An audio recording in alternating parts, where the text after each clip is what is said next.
হরে কৃষ্ণ। সমস্ত ভক্তবৃন্দকে আহ্বান করছি, আজকে শ্রী শ্রী জগন্নাথ দেবের স্নান যাত্রা 22শে জুন, আজকে শনিবার। আজকে জগন্নাথ দেবের স্নান যাত্রা থেকে শুরু করে 15 দিন স্নানের পরে জগন্নাথ দেব 15 দিন শয়নে থাকেন, বিশ্রামে থাকেন। তারপরে আগামী 6 জুলাই গুন্ডিচা মন্দির মার্জন। আমরা এবারে প্রতি বৎসরের মতোই শ্রী জগন্নাথ গৌরীয় মঠ ওল্ড পুলিশ লাইন জলপাইগুড়ি থেকে রথযাত্রা বের হয়ে 7ই জুলাই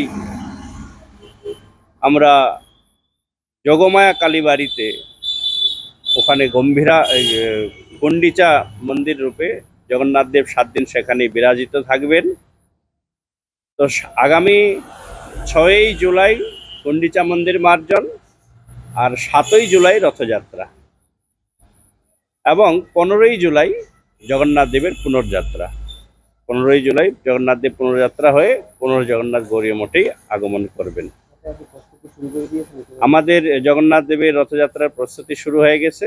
আজকে স্নান যাত্রা একটু পরে শুরু হবে। আমাদের রথ তৈরি হচ্ছে, মানে যে একটুখানি সংস্কার আদি করতে হয় প্রতি বছরেই রথের সময়, সেই রথ সংস্কার কার্য শুরু হয়ে গেছে অনেক আগের থেকেই। এখন চলছে, প্রস্তুতি চলছে সমস্ত কিছুই। আজকে থেকে শুরু হয়ে গেল রথযাত্রা, ঘন্টা বেজে গেল।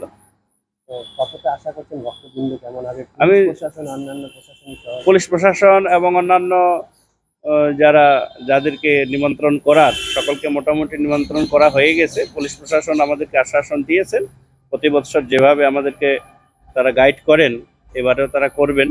আর আমি আশাবাদী যে জলপাইগুড়ির সমস্ত ভক্তবৃন্দ জগন্নাথ দেবের এই রথযাত্রাকে খুবই উৎসাহ উদ্দীপনা সহকারে উৎসবকে উদযাপিত করেন।